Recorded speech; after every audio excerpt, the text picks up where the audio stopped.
They called him Stone Eyes, but the Apache didn't give a man a name like that for nothing. It wasn't just about the color of his eyes, a flat, hard gray like river pebbles in the dead of winter.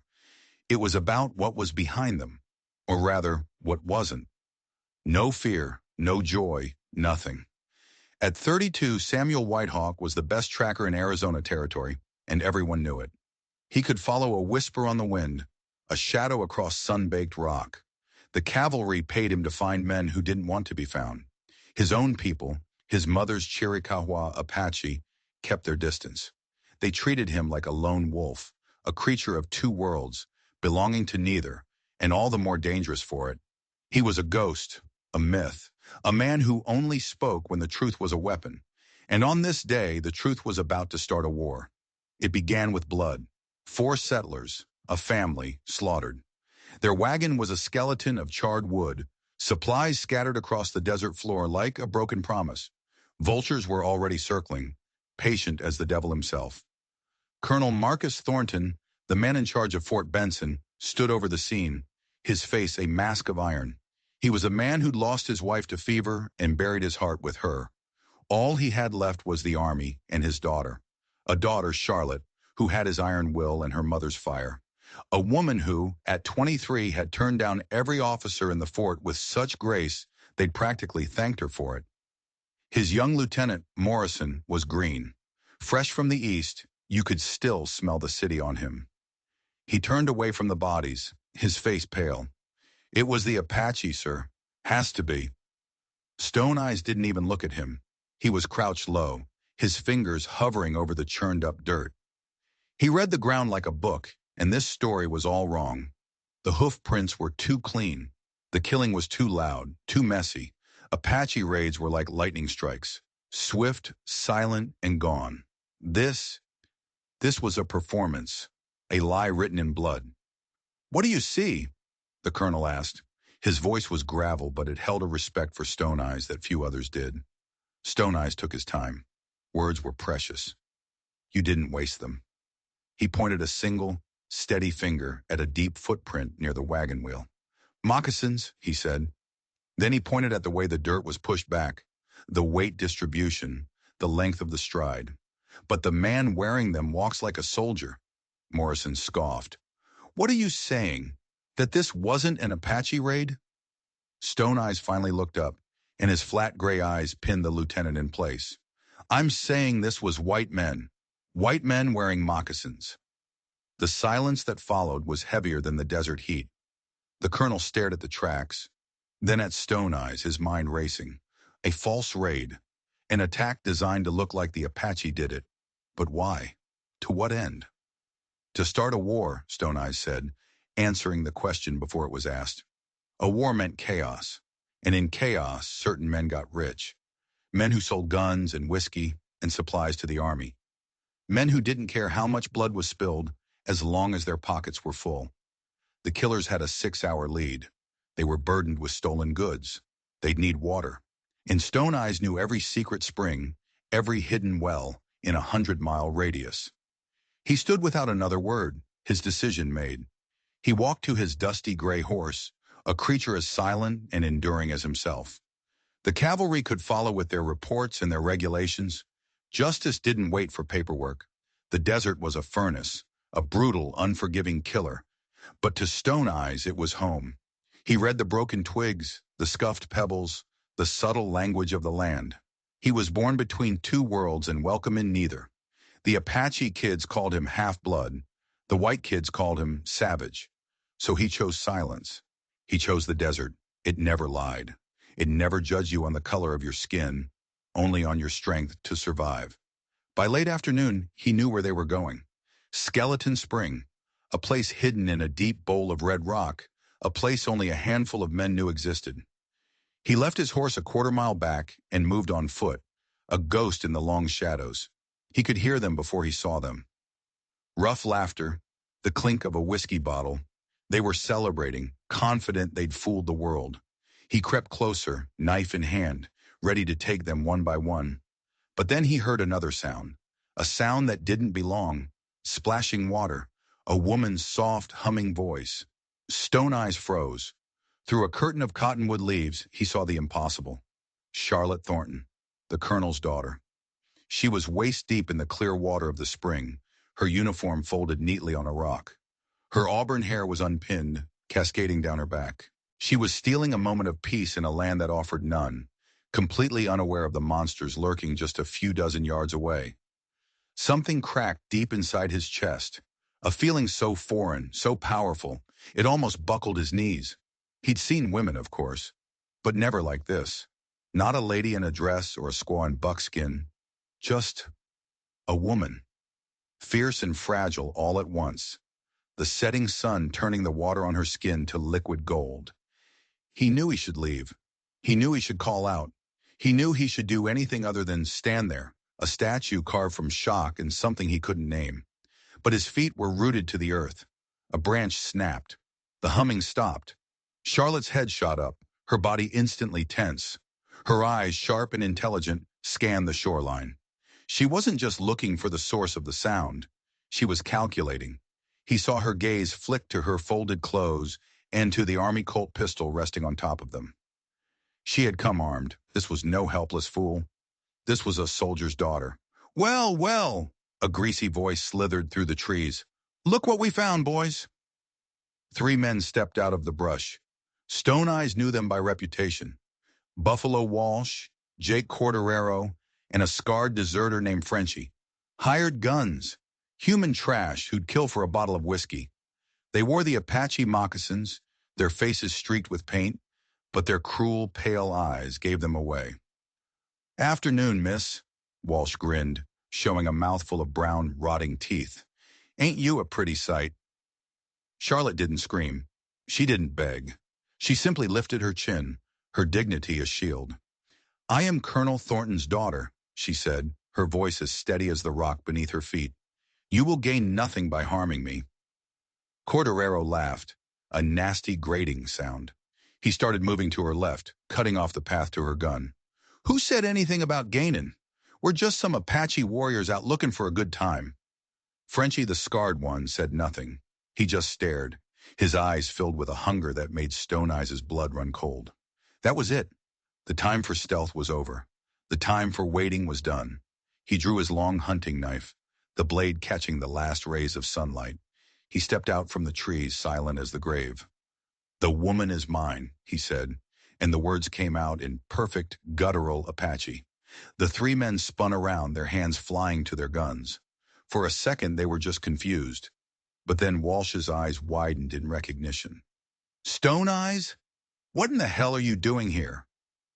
He switched to English, but his voice was just as cold, just as final. "Following murderers, men who dress like my mother's people to make war." "You ain't got no proof of that," Corderero snarled, but his hand was frozen, hovering over the butt of his pistol. Stone Eyes let a smile touch his lips. It was a terrifying thing, a smile that never reached his eyes. "I have your tracks. I have the way you wear your boots under those moccasins. I have the way you hold your rifles." He paused, letting the fear sink in, letting them feel the rope tightening around their necks. "And I have her."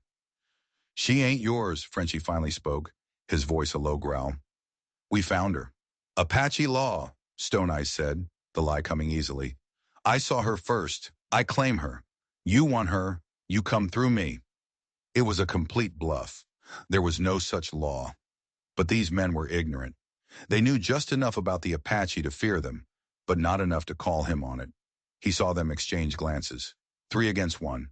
But the one was Stone Eyes. They knew his reputation. They knew he was half ghost, half devil, and all killer. Charlotte, and to her credit, remained perfectly still in the water. She didn't move, didn't speak. She was smart. She understood he was weaving some kind of spell, and she wasn't going to be the one to break it.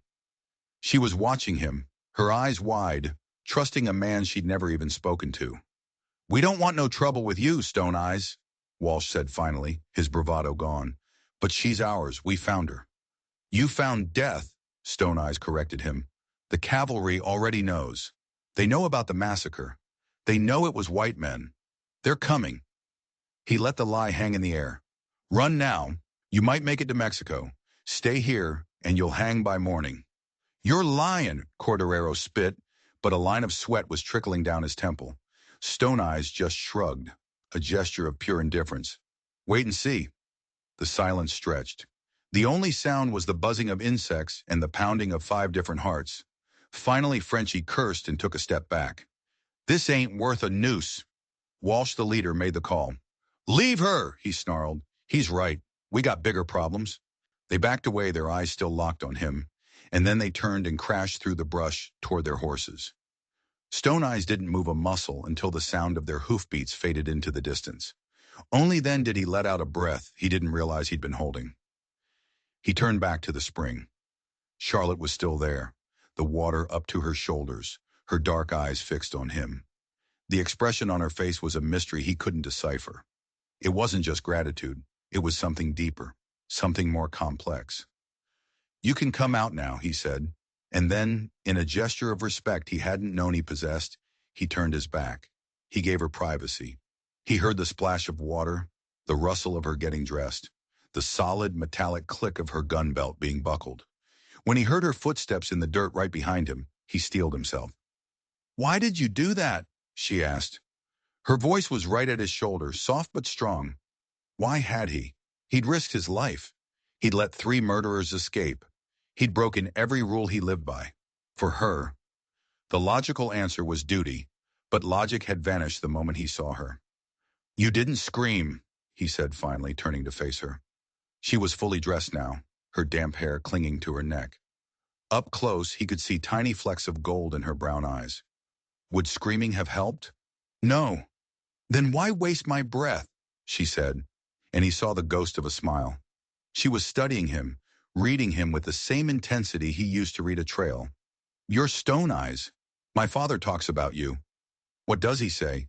"That you're the best, cold, efficient, reliable."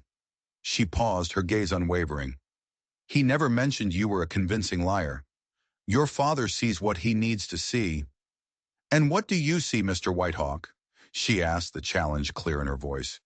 He'd spent a lifetime seeing the worst in people. The greed, the cruelty, the weakness. But looking at her, this woman who faced down death with nothing but courage and a sharp mind, he saw something else. Something that shook him to his core. "I see a woman who is too smart to be bathing alone in Apache country," he said, his voice rougher than he intended. She actually laughed, a real, genuine laugh that surprised them both. "I've been riding these lands my whole life. This is the first time I've ever had trouble." "The first time is all it takes." "Then I'm lucky you were here," she said, her expression turning serious again. "Will you catch them?" "Yes. But you let them go. They think they're safe now. They'll get careless. It's easier to hunt a man who isn't expecting it." He looked at the sky, which was turning a deep, bruised purple. "It's getting dark. I should take you back to the fort." "I don't need an escort." "Your father will disagree." She knew he was right. The argument died on her lips. They walked in silence to retrieve their horses. As he checked his saddle, he could feel her eyes on him.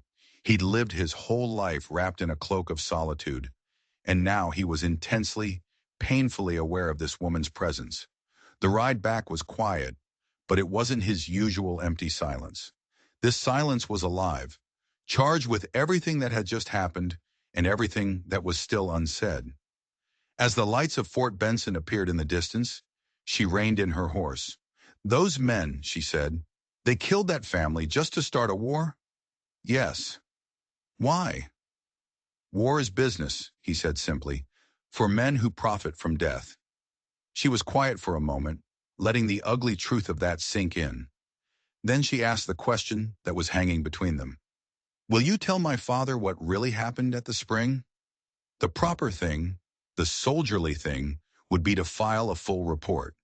But he looked at her, at the strength in her profile against the last light of day.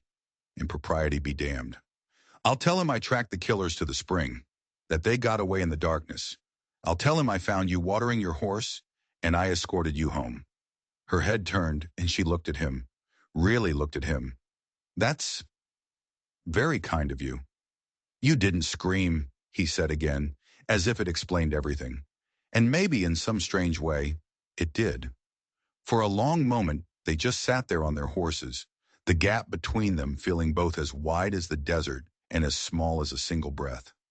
Then she did something that shattered his world. She reached across the space between them and her fingers briefly, lightly, touched the back of his hand where it rested on his saddle. It was a jolt, like lightning, a simple touch, but it burned a brand into his soul. "Thank you, Samuel," she whispered, using a name no one had called him in years. And then she was gone, spurring her horse toward the safety of the fort gates, leaving him alone in the twilight, his hand tingling where she touched him. He was Stone Eyes, the man who felt nothing. But as he watched her disappear, he knew that was a lie. The crack in his chest had just been ripped wide open, and Charlotte Thornton had just poured sunlight into all his carefully constructed darkness. Nothing would ever be the same. The hunt became an obsession. He threw himself into it, trying to burn away the memory of her touch, the sound of her voice. He tracked Buffalo Walsh into Mexico and back again, cornering him in a filthy mining camp that stank of greed and desperation. He took him without a sound in the pre-dawn darkness, a knife to the man's throat, the only wake-up call he needed. He dragged Walsh back to Fort Benson, alive but wishing he were dead. The colonel was waiting for him, his face grim. "Well done, White Hawk. The other two? I'll find them." "See that you do," Thornton said. Then he paused, his eyes narrowing. "My daughter tells me you rendered her some assistance on the trail." Stone Eyes kept his face a perfect, unreadable mask. "She was alone. I saw her safely back." "Yes. Well," the colonel cleared his throat, a rare sign of unease. "She has asked me to extend her gratitude once more, and she insists that you join us for supper this evening, in my quarters." The words hit Stone Eyes like a physical blow. In all his years working for the army, he'd never been invited to an officer's table. He was the tool you used to clean up a mess, not the guest you invited into your home. "I have work," he said, the excuse automatic. "The work can wait one night," the colonel said.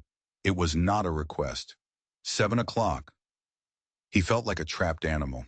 He could face down 3 killers without flinching, but the thought of sitting at a dinner table with porcelain plates and polite conversation made his blood run cold. And Charlotte. He would have to sit across from her, pretend she hadn't turned his entire world upside down. He almost ran. He almost saddled his horse and rode out after the other 2 killers, claiming the trail was hot. But that would be cowardice. So at 7 o'clock, he stood before the colonel's door, wearing his cleanest shirt, feeling more terrified than he ever had in his life. Charlotte opened the door. She wore a simple blue dress, and she was more beautiful than any woman he had ever seen. "Mr. Whitehawk," she said, her voice warm, "please come in." The dinner was torture. The colonel talked about troop movements and Apache raids.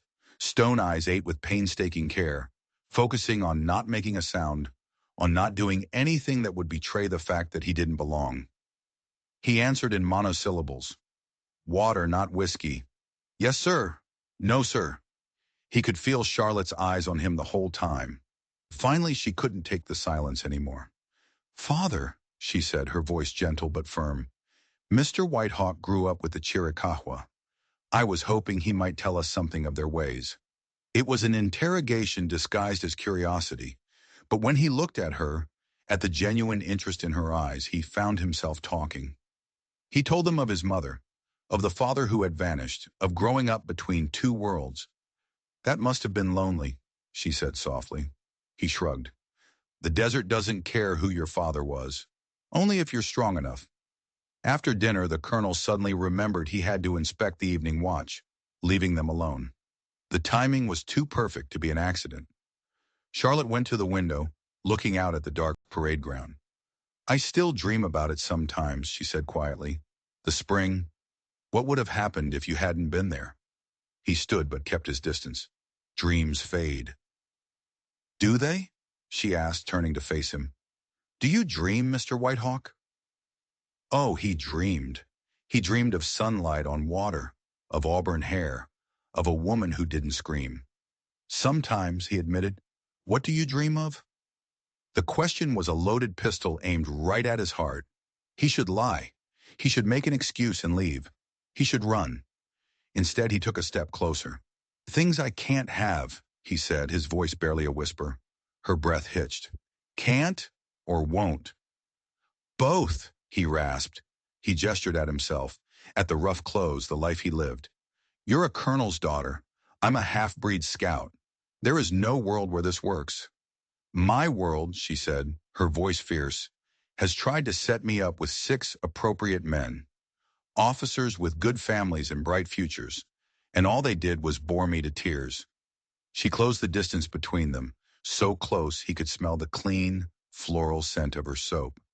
"You," she whispered, "are the first man who has ever made me feel alive." "Charlotte," her name was a prayer on his lips. "Tell me you don't feel it," she challenged, her golden-flecked eyes searching his. "Tell me this is all in my head, and I will walk away. We'll go back to being the colonel's daughter and the silent tracker, but you have to tell me you feel nothing." He had faced death. He had faced down armed men and stared into the abyss of the desert. But nothing, nothing had ever scared him like this. This choice, this precipice. "I can't tell you that," he admitted, and his world tilted on its axis. A slow, brilliant smile spread across her face. It was like watching the sunrise for the first time. "Then what?" she breathed. "Do we do now?" Before he could answer, the door opened. The colonel was back, his face unreadable. He took in the scene, the closeness, the charged air, and his eyes hardened. "White Hawk, thank you for joining us. I'm sure you have preparations to make for your patrol." It was a dismissal, sharp and final. He nodded, grabbed his hat, and turned to leave. But as he reached the door, Charlotte's voice stopped him. "Be careful out there, Samuel." He looked back, and their eyes locked. In that single glance, a promise was made. A silent, reckless, impossible promise. He was supposed to be careful. But he knew, as he walked out into the cold desert night, that it was already too late. He was falling, and he had no intention of ever trying to land. The next 2 weeks were a blur of blood and dust. He hunted Cordero and Frenchie with a relentless fury, but his focus was shattered. Every rustle of leaves was the sound of her dress. Every glint of sun on rock was the gold in her eyes. He brought them back in chains, 2 more broken men destined for the gallows. He had barely washed the trail dust off his face when she found him at the stables. She was in her riding clothes, a look of fierce determination on her face. "Ride with me," she said. It wasn't a request. She led him to a hidden box canyon he'd never seen before, a secret place with a stream and ancient cottonwoods. "I come here to think," she said, dismounting. "No one else knows about this place. Except me." "Except you," she confirmed, turning to face him. "You've been avoiding me since that night." "This can't work, Charlotte. Your father—" "I know my father," she interrupted, stepping around her horse to stand directly in front of him. "I also know that life is short and brutal. Why should we deny the one thing that feels right?" "Feeling right isn't the same as being right." "Isn't it?" she asked, and she reached up, her fingers gentle against his rough cheek. "The day at the spring, I thought I was going to die, and my only regret was that I had lived my entire life being appropriate, never taking a single real risk." He caught her hand, his thumb stroking her skin. "I'm not a risk, Charlotte. I'm a certainty, a disaster." She smiled, a sad, beautiful smile. "Then let's be disasters together." And then he kissed her. It wasn't gentle or polite. It was desperate. The kiss of a drowning man finding air. The kiss of a lonely soul finding a home. And she kissed him back with all the fire and passion she'd kept hidden behind her polite smiles and perfect manners. When they finally broke apart, breathless, the world had been remade. "This is madness," he whispered. "Yes," she agreed, her eyes shining. "Isn't it wonderful?" They spent the afternoon in that canyon, not as the colonel's daughter and the scout, but as Samuel and Charlotte. He told her things he'd never spoken aloud, about the aching loneliness of his childhood. She told him about her mother and how her father's heart had turned to stone after she died. As the sun began to set, she asked him a question that shook him to his foundations. "What do you want, Samuel, if you could have anything in the world?" He had never allowed himself to want. Wanting was a weakness, but with her, the truth came easily. A place, and he said, his voice rough with emotion, just a place to belong, where I'm not the half-breed or the tracker. Just me. She took both of his hands in hers, her grip firm and sure. I can be that plate, she said softly. The offer was so pure, so terrifying. It stole the air from his lungs. Your father will never allow it. My father wants me to be happy, she said, her chin lifting with that familiar stubbornness. He's just forgotten what happiness looks like. I'll remind him. The summons came 3 days later. Colonel Thornton sat behind his desk, his face like a thundercloud. My daughter tells me she has formed an attachment to you. It wasn't a question. And that this attachment is reciprocated. Yes, sir. Do you have any idea what you are asking for? The scandal? My daughter and a... He couldn't even say the word. I'm not asking for anything, Colonel, Samuel said, his voice steady. But I love her, and I will spend my life making sure she never regrets her choice. And what life is that? Filthy scouts' quarters? Children who will be outcast just like you? Each word was a lash, and they stung because they were true. But Samuel held his ground. With all due respect, sir, that is her choice to make, not yours. The colonel stared at him for a long, hard minute. Then something in his face broke. The anger faded, replaced by a deep, weary sadness. Her mother. Elena. She would have liked you, he said, his voice suddenly thick. She always said the heart wants what it wants. Damn the consequences. He stood and turned to the window. Her family disowned her for marrying a soldier. She died thousands of miles from her home because she chose me. I swore I would protect Charlotte from that kind of pain. You can't protect her from living, sir. The colonel sighed, a sound of utter defeat. No, I suppose you can't. He turned back, his eyes locking on Samuel's. There's a head scout position opening at Fort Union. It has married quarters. It's yours, if you marry her. Samuel was stunned into silence. Why? Because she is my daughter. And if I forbid this, she will run away with you and truly disgrace us all. This way, I can at least control the damage. He leaned forward, his eyes blazing with a father's protective fire. But hear this, White Hawk. If you ever hurt her, if you ever cause her a moment of regret, there is no corner of this earth where you can hide from me. If I ever hurt her, Samuel replied, his voice a raw oath, I will bring myself to you. A strange, almost imperceptible understanding passed between the two men.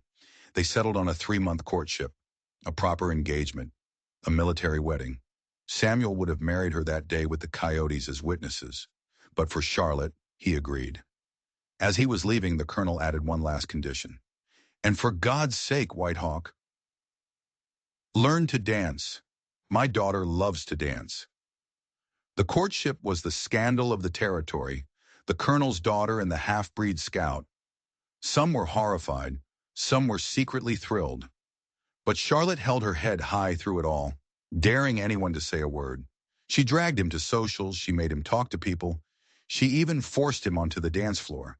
And to his own astonishment, he found he didn't hate it, because she was there, smiling, her hand in his. I love you, Samuel Whitehawk, she whispered to him during a clumsy waltz. Even when you dance like a trained bear. Especially then, she laughed. The walls around his heart, built over a lifetime of loneliness, were finally crumbling to dust. 2 weeks before the wedding, all hell broke loose. Jake Cordero escaped the stockade. Someone had slipped him a knife. He'd killed young Lieutenant Morrison on his way out, stolen a horse, and vanished. I'll find him, Samuel told the colonel. Not alone, Charlotte insisted. Your fights are my fights now. He knew what Cordero would do. He'd come for Charlotte to get to him. He argued, he pleaded, but it was like arguing with the tide. In the end, they compromised.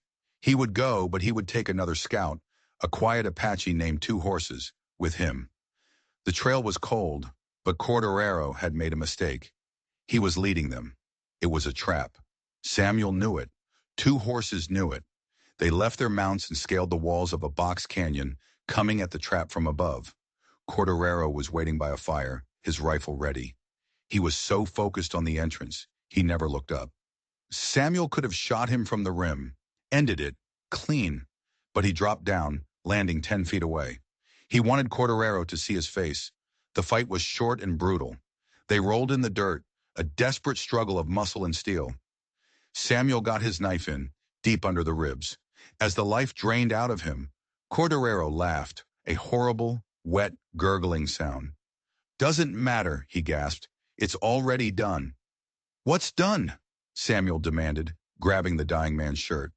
But Cordero's eyes were already glassy, fixed on the stars. A cold dread, colder than any desert night, seized Samuel's heart. This wasn't about escape. It was a diversion. He and 2 horses rode like the wind, pushing their horses to their limits, racing the sunrise. As they topped the final ridge, they saw it. Smoke, not cookfire smoke, black, oily smoke, rising from the direction of Fort Benson. The fort was in chaos. The gates were smashed. There had been an attack. He didn't stop, didn't ask questions. He rode straight for the colonel's quarters, his heart a frantic drum against his ribs. He found them in the infirmary. The colonel was on a cot, his uniform soaked in blood. Charlotte was beside him, her face a pale, stoic mask, holding his hand. "What happened?" Samuel choked out. "Frenchie," she said, her voice hollow. "He was supposed to be on the prison transport. He must have escaped. He came for father." Her voice broke. I shot him, but not before." The colonel's eyes fluttered open. They found Samuel's. "Protect her," he rasped. "With my life," Samuel swore. A faint smile touched the colonel's lips. "Good man." He turned his gaze to his daughter. "Your mother. So proud." And then he was gone. Charlotte didn't make a sound. She just sat there, holding her dead father's hand, a statue of grief. Samuel went to the body of the man she had killed. Frenchie, the scarred deserter. But why? What was his motive? Revenge for the botched raid wasn't enough to explain this. This was personal. He knelt by the body, searching for anything, any clue. And then he saw it. Around Frenchie's neck, tucked under his shirt, was a small, tarnished silver locket. Samuel's blood turned to ice. With trembling fingers, he opened it. Inside was a faded, miniature portrait of a young Apache woman. He knew that face. He had seen it every day of his life until he was 17. It was his mother. The world stopped. The sounds of the fort, the smell of smoke, the grief in the next room, it all faded away. There was only the locket, the face of his mother, and the dead man at his feet. Frenchie, the scarred killer. The man who had organized the massacre. The man who had just murdered the father of the woman he loved. Was his father. The pieces crashed together in his mind with the force of a physical blow. The stories his mother told, of a charming white man with a scar on his cheek and a darkness in his eyes. A man who called himself a trapper, but disappeared for weeks at a time. A man who had left her pregnant and never returned. He wasn't just a deserter, he was a monster, and that monster's blood ran in Samuel's veins. He stumbled out of the infirmary, gasping for air. The whole world was a lie. His entire identity was built on the foundation of an unknown, vanished man. And now he knew. He was the son of a murderer, a cold, calculating killer who had tried to start a war for profit and had ended his life in a blaze of vengeful hatred. How could he tell her? How could he look Charlotte in the eye and tell her that the man who had just orphaned her was his own father? This secret was a poison. It would fester between them, corrupting everything. He had to tell her. He owed her the truth, no matter how ugly. He found her by her father's body, preparing it for burial. He knelt beside her, the silver locket heavy in his palm. He couldn't find the words, so he just opened his hand and showed her. She looked from the locket to his face, confusion clouding her grief-stricken eyes. "My mother," he said, his voice a broken thing. "He wore this. Frenchie. He was my father." He watched her face, expecting to see horror, disgust, hatred. He expected her to recoil from him, to look at him and see the monster he came from. He was braced for the end of everything, but she didn't. She looked at the locket, then back at his anguished face. Her expression softened, the hard lines of grief melting away into a profound, heartbreaking empathy. She reached out and her fingers closed over his, sandwiching the cold metal of the locket between their warm hands. "This," she said, her voice shaking but clear, "is not you. The blood of your father does not define you, Samuel. Your actions do. The man who saved me at the spring, the man who stood up to my father, the man I love. That is who you are." Tears he didn't know he was capable of shedding tracked paths through the dust and grime on his cheeks. He had spent his entire life as an outsider, a man of two worlds belonging to neither. And in his moment of greatest shame, of darkest revelation, she hadn't pushed him away. She had pulled him closer. She had looked into the abyss of his past and declared that it had no power over their future. In that moment, holding the proof of his father's evil, he finally understood what it meant to belong. It wasn't about a place, it was about a person, and his person was Charlotte. The wedding was a month later. There was no military pomp. It was a quiet ceremony with only a few witnesses. Major Reynolds, the new commander, 2 horses, a handful of her father's friends.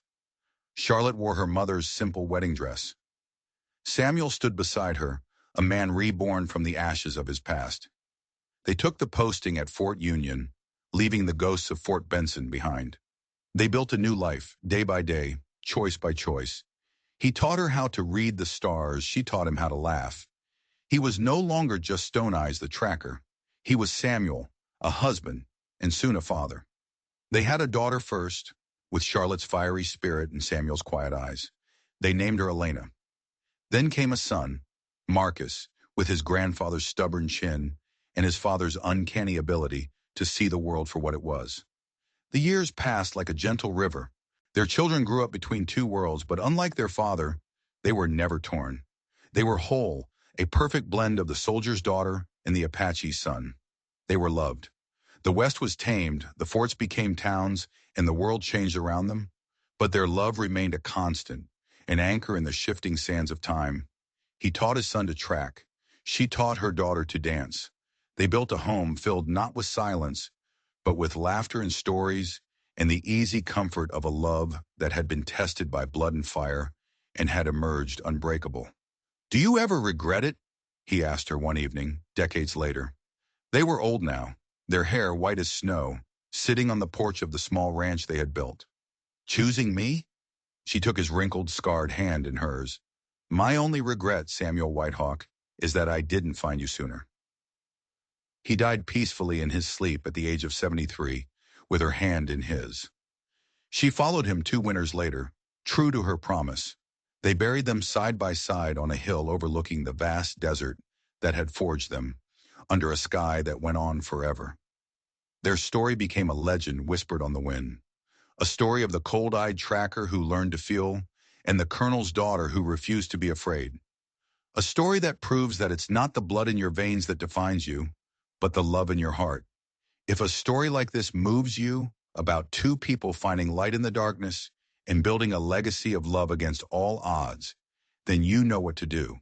Hit that like button and make sure you subscribe for more stories that dig into the heart of what it means to be human. Let me know in the comments. What was the biggest twist for you? Until next time, stay safe out there.